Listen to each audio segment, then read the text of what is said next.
Hello, everybody, and welcome to the latest podcast brought to you from the team at Export to Japan. And in this particular episode, we are going to be diving into the world of free trade agreements and learning all about them. We'll be learning about why do we even need free trade agreements? What are they? Why are they important? How are they relevant to Japan and what's going on with Japan at the moment? And we'll be exploring what some of the real benefits are of free trade agreements and how they may be useful for your company and your organization when you're looking to export. And to help us with this discussion, I'm delighted to have two people that know an awful lot more about this than I do. And I'd like to introduce Valeria Vigilante and John Austin-Sheridan. They are from the Department for Business and Trade FTA Utilisation team. So Valeria and John, welcome to the podcast. Thank you, Steve. Hi, everyone. Good morning or good afternoon, depending on where you're joining us from. I'm Valeria Vigilante, and I work in the FTA Utilisation team. As Steve said, I cover digital trade, Japan, and Singapore as markets. And John, welcome to you Thank you very much. And again, big hello to everyone joining wherever you are in the world. Yes, I'm John Austin-Sheridan, working in the alongside Valeria Free Trade Agreement Utilisation team. It's part of my role is mainly to make sure that businesses and the people within our department that talk to businesses have the right tools and toolkits they need and can find the relevant information. Well, you sound like the right two people for us to have on this discussion today. So I'm looking forward to talking to you more about this. Now, to get the ball rolling, John, if I could maybe start with you. Let's not make any assumptions here that all the companies listening into this discussion actually know what a free trade agreement is and why a free trade agreement is or may be important. So could you tell us a little bit more about what free trade agreements are and why they're so And you crucial? absolutely have come to the right people. Working in Free Trade Agreement Utilisation team, we're all quite passionate about free trade agreements, which really helps.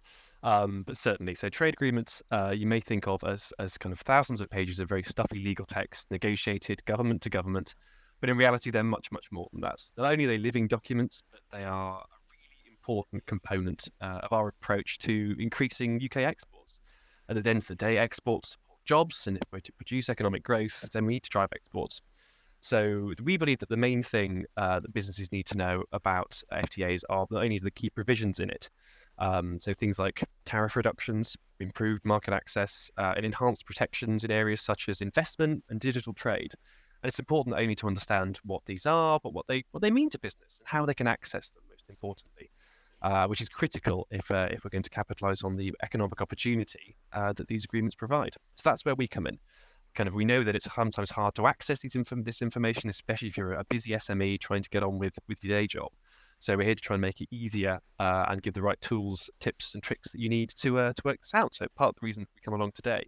But these aren't just, as I said, old pieces of static legal text. These are really live agreements. So they commit to establishing various committees that meet regularly to discuss ongoing issues and also market access barriers raised by business we can then raise to Japan. This ensures that they can continue working correctly and we can raise new points to consider even after they've been signed.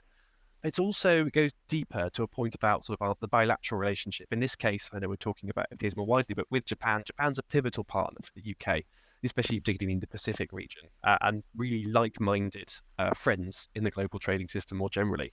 We routinely engage with Japan at ministerial and official levels, both bilaterally and multilaterally. And we know that we have really similar strategies on key global issues, but fundamentally, the free trade agreement is the clearest sign that we can show of our ongoing commitment to trade with Japan. It's the sixth largest global economy, represents an enormous opportunity for UK businesses. I think the latest estimates showed about 167,000 jobs in the UK supported by exports to Japan. So absolutely, we're just keen to use this as a building block for future engagement and make sure that businesses, know what they can do and know what they can find. We're here today. Well, that's a great introduction and gives a very, very good overview of the importance and the reason why these FTAs are clearly so necessary. I had no idea there was that many jobs in the UK that were somehow related to the trade between the UK and Japan. That's an impressive number. Well, let's drill down then. You mentioned Japan. That's obviously what today's topic is about, and that's what our audience are tuning in today to listen listen to more information on. So we've heard about this new expression. I think it's referred to as CEPA, and maybe you could drill down and just tell us a little bit more about what is CEPA, what's the background, what's involved.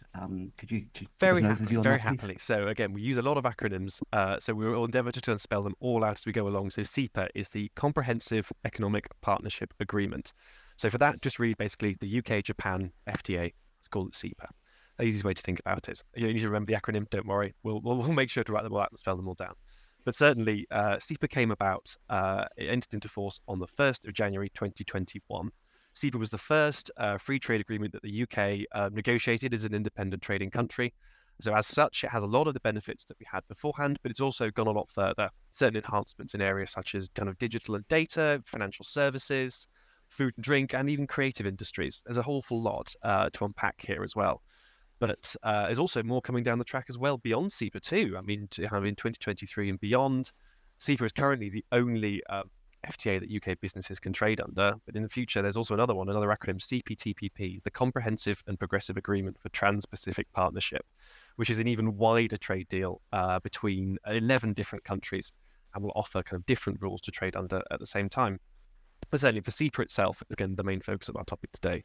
So yeah, since we must note that 2022 was the value of imports to Japan from the UK benefiting from the agreement increased 1.5 times based on the calendar year from the first year it entered into force, showing it's already delivering good value for business and contributing to a predicted £1.5 billion boost to GDP. So again, it's an enormous win for businesses, and again, it's clearly showing good things as well. But not only that, it has a kind of a big economic benefit too.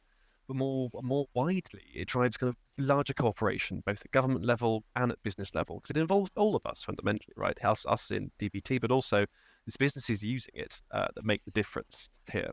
So it also establishes, I briefly mentioned before, it establishes 9 committees and 4 working groups within it. And these are government-to-government dialogues focusing on specific areas of the agreement and how it's working so far.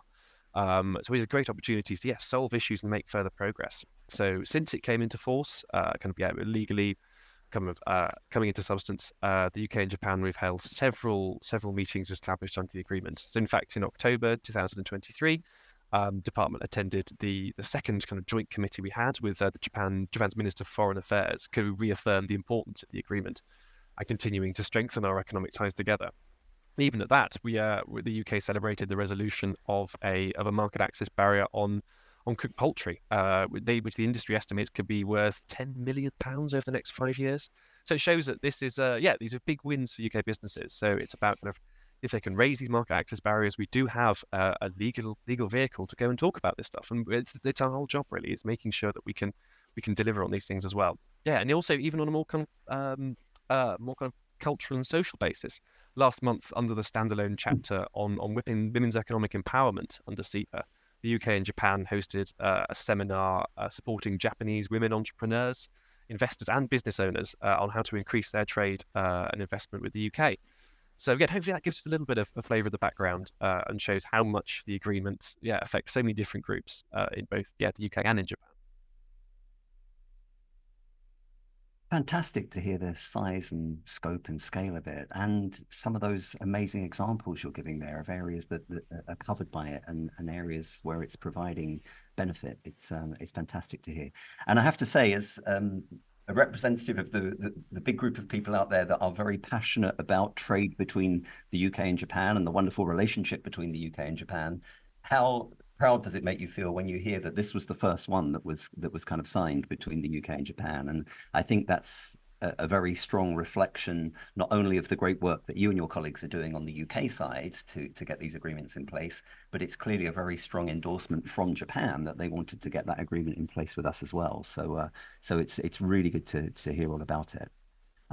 Valeria, if I could come across to you now, please. We've had this sort of overview where we're drilling down from the high level, and we've got a good idea of the agreement that's in place.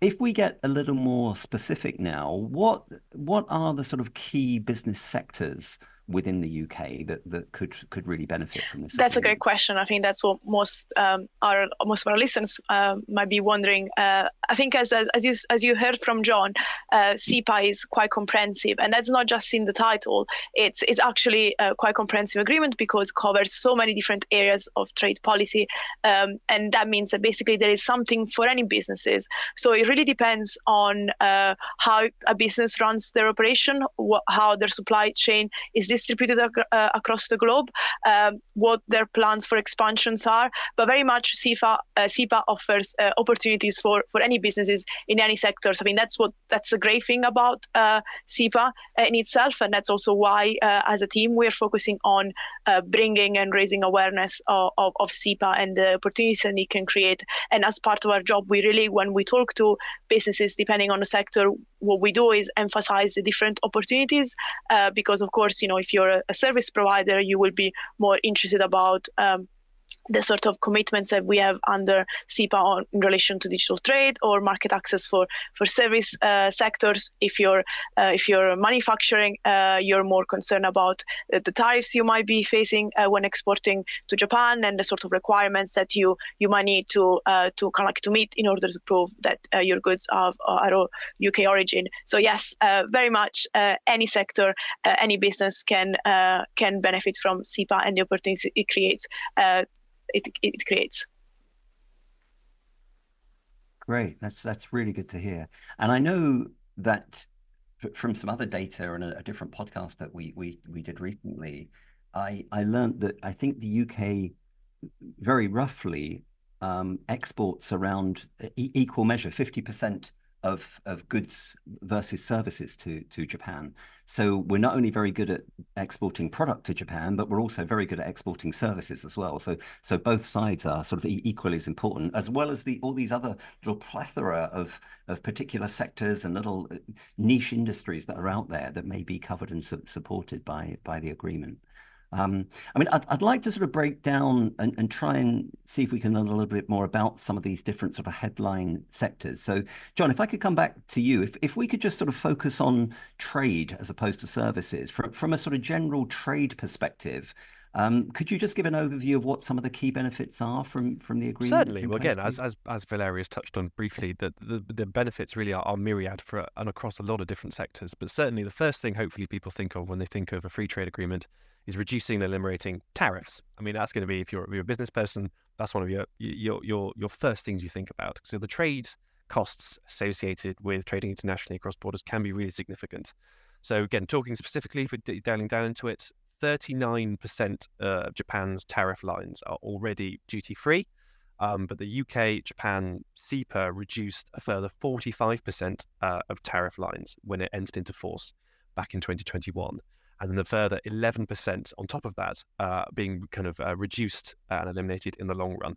So this equates to 98% of UK goods exports benefiting from lower tariffs at entry into force, rising to 99% in the long run. So this compares to just, I think it would be 88% of UK goods entering duty-free in a situation where the UK and Japan didn't have an agreement. So that's already, that's just cash in the bank. That's a tariff win for any business. But of course, to access these tariffs in the first place, you need to prove that your goods are UK originating, and CEPA locks in more easy rules of origin, particularly when it comes to EU accumulation. So yes, we agreed new, much more liberal rules of origin, which will remove a lot of the restrictions contained in the previous agreement, which they estimate £88.2 million more UK exports to receive preferential tariffs in Japan, and then thus increasing trade volumes, we hope. But this is because CEPA really protects the established supply chains and ensures that businesses are able to continue using EU inputs in their exports to Japan for key products. So this is a particular benefit to exporters from Northern Ireland, or for example, British fisheries who rely on inputs from the EU. British manufacturers and processors can continue to use EU inputs. But of course, how do you actually declare this and get the advantage of these benefits? It's through your customs procedures, the actual things you do to get your goods in and out of the country, which CEPA gives much greater certainty on for any exporters. So under CEPA, Japan and the UK are committed to ensuring that customs procedures are predictable, consistent and transparent, which again, three great words if you're a business. It's going to make sure that to ease trade and minimise the financial administrative burden for anyone involved. Because predictable customs procedures reduces the time, reduces the cost involved, without eroding any of the actual protections we have. So everyone wins. CEPA also establishes a specific committee to ensure direct cooperation between the UK and Japanese customs authorities on both customs and on rules of origin matters. So again, this also makes sure that goods can't be held in customs for a period no longer than necessary, and that all information on customs procedures are publicly available to exporters. And again, also embedding things like a right of appeal and review for exporters following any administrative decisions. But as well as that, a real benefit, again, we can talk a bit more about the fantastic digital provisions under CEPA 2. But the UK and Japan both promote the use of electronic certification and other technologies, again, just further reducing the administrative processes and improving document security. I mean, hopefully every single bit of that will make things smoother trading for business. So yeah, those I think are the main benefits for trading goods. Amazing, thank you. And again, quite mind-blowing when you really start to hear the level of detail of how that support and help can be there. Valeria, we spoke a moment ago about the importance of services, and we know that the UK is very good at exporting services to Japan. So how about on that side? Could you give us a little bit of an overview of the benefits for the services Yes, absolutely. With services is less tangible to understand what the opportunities are, but actually they're very important, particularly when we think about that UK is the second largest services exporter in the whole world, and the UK is very much like a services economy as well as a manufacturing economy. And what CEPA does is mostly around market access. Market access is about the conditions that the UK businesses face when entering the market and operate in the market, in this case, Japan. And what CEPA does here, which is great, is making it easier for actually UK businesses entering Japan and also operate and prosper in the market there. And it does that by ensuring fair competition. So UK companies have to be treated the same as Japanese companies. They cannot be discriminated against just because they're UK, they're British. And they also, CEPA removes barriers. And there are different cases here on how it removes barriers. I think the most important one is eliminating restrictions on the number of UK services that can operate in Japan, or the total value of operations that they can provide and the services they can provide. And again, it's quite important from a UK company perspective, either if you're thinking of entering Japan or you're already in Japan, that you know there is no actual threshold or a limit that you cannot go above and beyond. You can expand, you can prosper, and CEPA gives you a legal safeguard there and gives you that certainty. The last point is also around providing certainty. So in many cases, UK companies still have to apply and obtain a license or a qualification in order to operate in Japan. That's quite normal. It's in line with domestic regulations. It's something that we will also require here in the UK. But what CEPA does here is ensuring that when a company, UK company, is applying and going through that process, the process has to be transparent and clear. And as John said, these are key words that business love to hear. They know that if they know what is coming, what's required from them ahead, they can prepare, they can strategize, they can be ready, and that's all saves money and cuts administration costs and legal costs, possibly even from a UK company. You know what you to expect when entering Japan, and that's also thanks to CEPA. And then I think there is a very important part on services, which is people.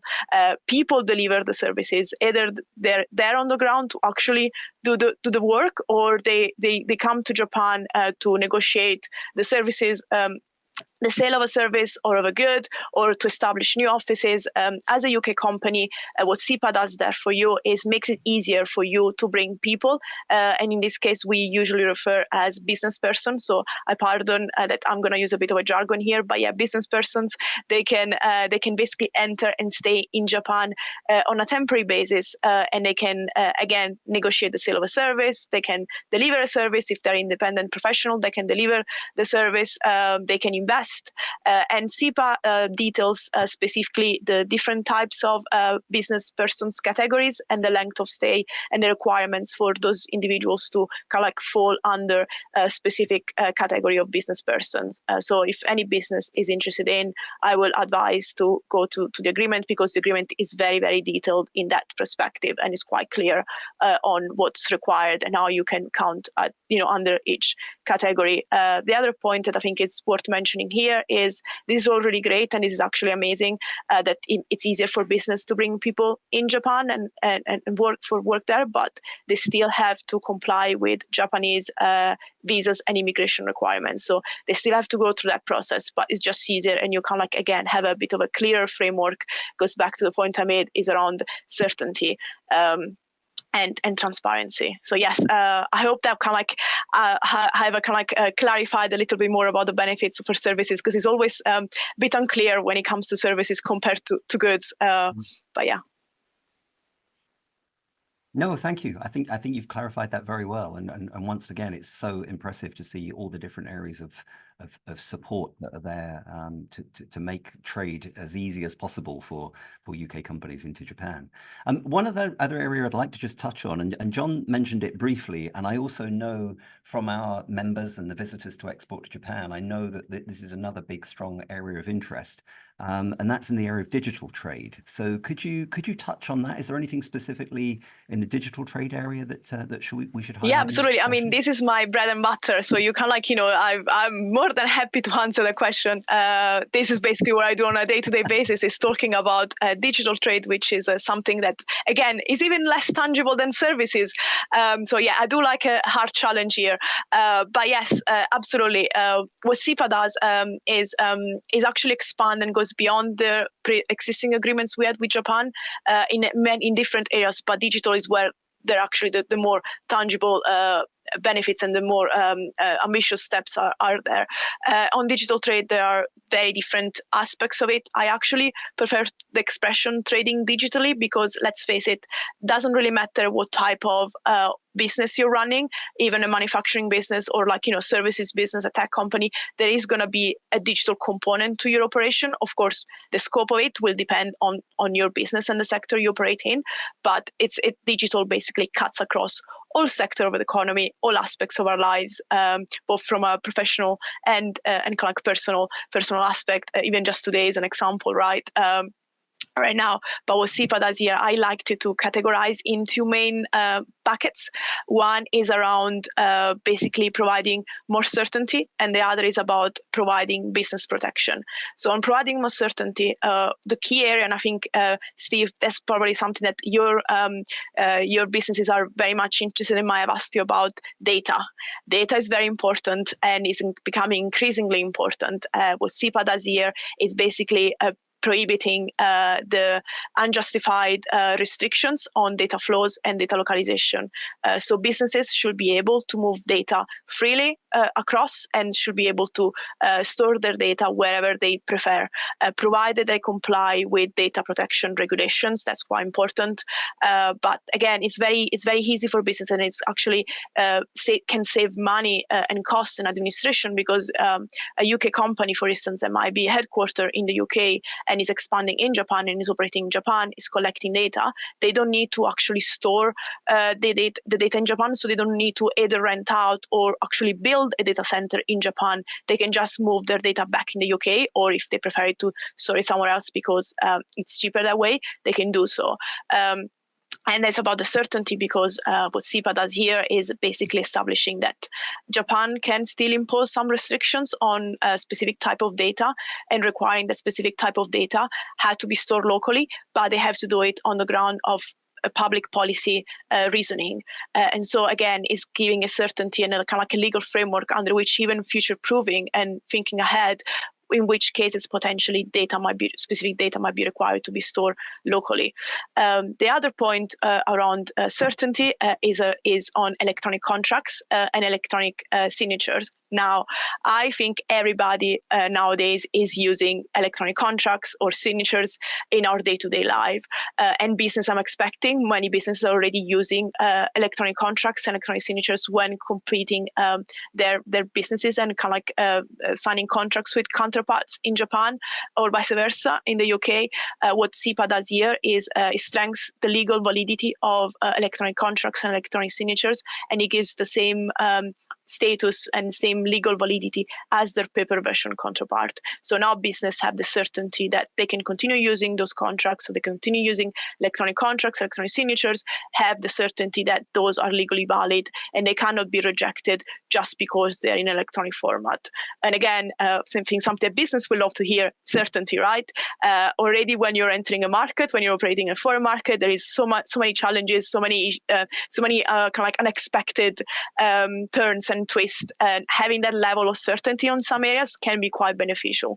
And then the other point that I made was around business protection. So business protection here is on two main things, source code and cryptography. And I do apologize, these are quite technical, so that not everybody might be familiar with, but source code is basically like algorithms and softwares, that sort of things. What CEPA does here is basically is protecting businesses from being forced to disclose their source code as a condition to enter and operate in Japan.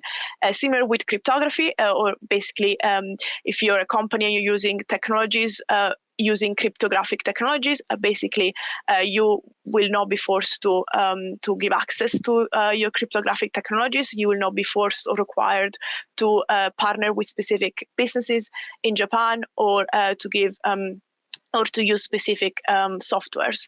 And from a business perspective, that's quite important because it's protecting your technologies. And let's face it, that's potentially your kind of competitive edge when you're entering a new market, is what you're bringing to the table, is your specific technologies that you might spend money and resources to develop.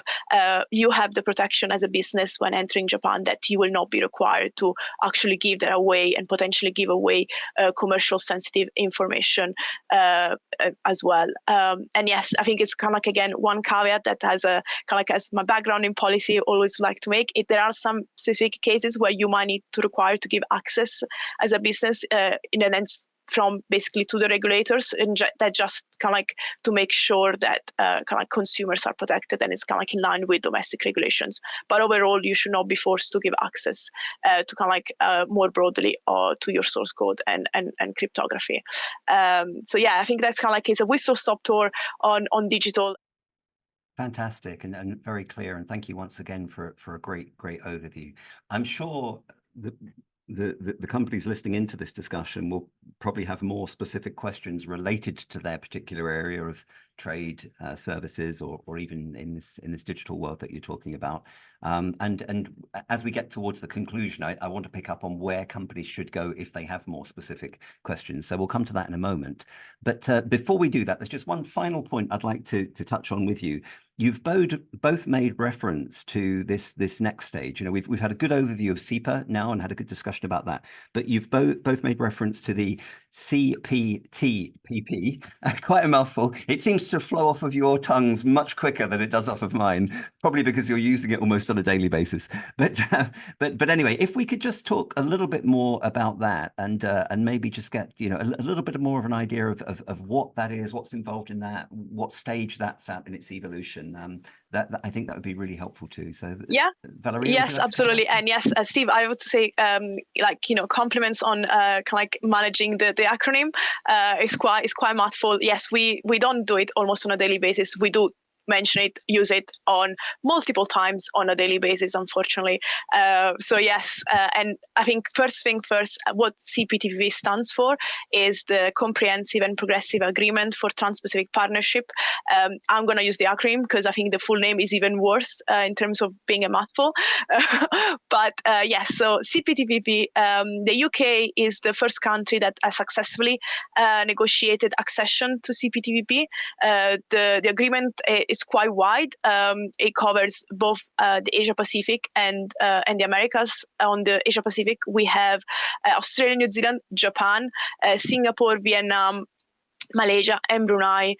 On the America side, we have Canada, Chile, Peru, and Mexico. And also, I'm really proud of myself. I remember all of 11 members. But yes, and that's really great. We hope the UK has already completed ratification of CPTPP, and we are now waiting for other members to ratify our accession. And we hope that the agreement will enter into force at the end of the year. And this is quite exciting. It's quite exciting on so many levels, and I'm not going to talk about all of them because we could stay here whole day, and I think none of us wants to it, and especially our listeners. But why it's exciting is, well, first of all, it's as I just listed the countries. It's quite comprehensive. It's 11 markets. The UK is the 12th market, and is in agreement with some of the fast-growing economies. So again, it's quite important if you think about business opportunities in the future, having access to kind of like some of the fast-growing economies, some of the fast-growing middle classes that will have appetite for UK goods and services. That's really great. But also, CPTPP goes beyond on many different areas. So the UK has already agreements with 9 of the 11 countries in CPTPP. By many aspects, CPTPP goes beyond that. And one area is digital trade, actually. And I know I'm biased because I do cover that. But actually, when CPTPP enters in force, it's the first time we're going to have digital trade commitments with most of the countries. So that's really great, but also it's the same rules will apply for all 11 countries or 12 countries, and that's actually really great from a business perspective if you think about it. If you're a UK company that's Japan and is looking at expanding, having CPTPP, it's a great opportunity because you're already going to be focusing about developing specific strategies. Steve, you will know more than me. Every time you enter a different market, you need to have a specific strategies. You need to do research and intelligence gathering and do a big of investment. But actually knowing that the same rules at least apply, that's kind of like you've ticked off one item on your list. It makes it easier. You can focus on kind of like more of the specifics around it. And also from a practical perspective, John mentioned, for instance, rules of origin, right? Under CPTPP, we have the same rules of origin applying for all the countries. And any manufacturing, any exporter that has to deal with rules of origin will be relieved to hear that, because rules of origin are so complicated. So that's quite exciting. And again, going back to the point that we made earlier with John, FTAs are quite important, even just reinforcing a bilateral relationship.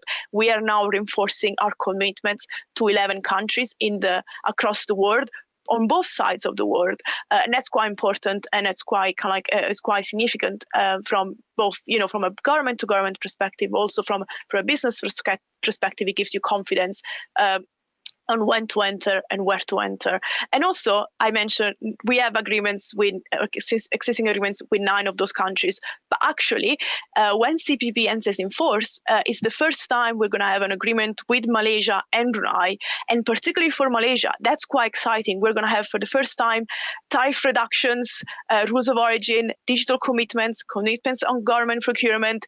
That opens many opportunities for UK companies. And again, thinking about your listeners already in Japan potentially, Malaysia is not that far away. If you're looking into expanding across Asia, Malaysia could be a very good market, and CPTPP builds on opportunities for UK companies. And even if you're not in Japan, but you're thinking where to go and where to expand, Japan can be a great place to start from. And then you can look around, and CPTPP again gives you kind of like plenty of opportunity across the region. So yes, I said I will not talk about too much about CPTPP. I think I've kind of like already covered a fair bit. But yes, it's quite exciting. Again, brand new opportunities, and can't wait for the agreement to enter into force. One thing to anticipate potentially some worries or like questions from businesses, it's what happens with CEPA? We have CEPA and now we have CPTPP. Well, the great thing is that actually both agreements will be enforced simultaneously. And if you're a company, you don't really need to worry about where you're benefiting from CEPA or CPTPP. You can just benefit from both agreements without opting in or deciding to trade under specific agreement. The only exception is around tariff liberalizations and rules of origin. So CEPA and CPTPP have the same level of tariff liberalization, but they will have different requirements to prove UK origin. So again, it really depends on how your supply chains is developed across the world and how you run your operations. It might make more sense to use CEPA or to use CPTPP, but as a company, you basically will need to do your due diligence and basically check rules of origin requirements, and then decide under which agreement you need to trade under. When you're exporting and completing kind of like the forms, you will need to kind of like select the agreement in order to make sure that you are kind of like benefiting from the preferential tariffs. Got it. Absolutely perfect. Thank you for that. And and thank you for that incredible overview. One thing that I'm taking away from that is, if I ever happen to be in a pub quiz anywhere and the question comes up of what are the 11 countries that are involved in CPTPP, I don't think I'll be able to remember them, but at least I know someone I could call, right? If I do phone a friend, I know the person, and I'll think of you, Valeria. That was very impressive how you remembered all 11 of those countries. But no, thank you so much for your discussion about that and about CEPA. As we wrap up, I'd really like to just give the audience a bit of a steer on what they can do next. You know, if they have specific questions or want to drill down or want to get more information, where do they go? What can they do to get additional help? So, John, would you like to come in on that? And that's, again, a fantastic point well made, is that we want this to be the start of people's experience of these agreements and the kind of the support offer of the department and the wider government, because, as I said, we're here to make it easier and to make sure people are using these agreements for benefits, because the benefits really are there.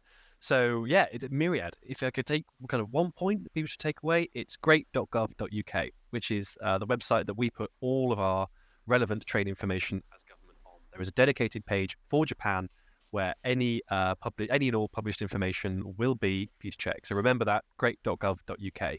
So initially, information was published around entry into force to help support businesses kind of prepare for the new trading arrangements.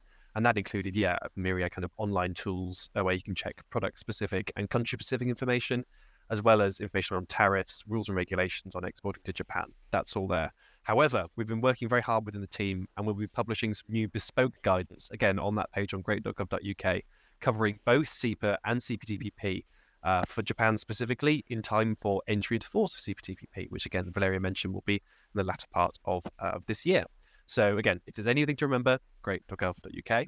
But additionally, there's plenty more things like that as well. You can also, through that website, access the wider Department for Business and Trade support offer for anyone who's looking to export or develop their exports. So, for example, you can access the Export Support Service, where you can ask specific questions that will be triaged individually. So you can really ask, nail down into queries about your sector, your business, your product, whatever you'd like. There's also the Export Academy, which runs regular sessions on kind of the wider Asia-Pacific market, but also specifically about Japan, which are absolutely free to sign up for. And again, it's just like an academy. You go along, there'll be lectures, lessons, interviews with businesses, all sorts available. So please do check that out as well. Additionally, you can also use the Check How to Export Goods tool on great.gov.uk. This will perfectly illustrate exactly what the tariff line is and how much you'll be paying on duty for Japan for under CEPA, as well as if it wasn't that, on the most favoured nation tariff as well. But of course, I could not go away without talking about Export to Japan itself. I mean, you guys have been a fantastic organisation to work alongside. And Steve, I'm sure you can talk a lot more about your great work than me. We've really enjoyed working alongside you and appearing today, so thank you. That's an absolute pleasure. No, we're very, very honoured to have you joining us here today, and what a great job you've both done in talking us through the amazing work that has been done and continues to be done and is clearly going to be done in the future to help UK companies get out there and export to these far-flung markets such as Japan and many others. So it's been our pleasure to have you. What we will do with those various links that you mentioned, we will pop all of those up on the Export to Japan website. So wherever you're listening in to this podcast, it may be on various different channels and platforms that you're listening in, but certainly on the Export to Japan website, if you're coming in through that route, we'll put all the various links up of how to get to those pages that John has just mentioned. And if you do want to reach out with any specific questions, feel free to ping any questions or emails into us at info@exporttojapan.co.uk, and we will forward those on to Valeria or John or any of their colleagues, and somebody will get back to you in due course with any specific questions that you may have. So just as I sort of come to a conclusion, I do want to just take a very brief moment to thank our sponsors and our supporters for this series of podcasts. That's an organization known as ITIC, which is the Foundation for International Trade and Industrial Cooperation over in Japan, and that's under the management of the British Market Council, who very kindly help us and support us with this podcast series. So thank you to our sponsors for their ongoing help with that. And then finally, to wrap up, I would like to once again thank you, Valeria, for taking time today. Thank you, John, for all the great work that you're doing in the background. It's incredible to get that summary of the work that you're both doing and all your colleagues are doing. And really good to get that great overview. So thank you for your time. And for everyone listening in, I hope that's been a very good, useful insight into the world of free trade agreements and specifically why these particular ones that we've discussed today are so valuable. And don't hesitate to send us any further questions you may have. So thank you for your time, and good to see you both. Thank you, Valeria. Thank you. Thank you. Thank you, Steve.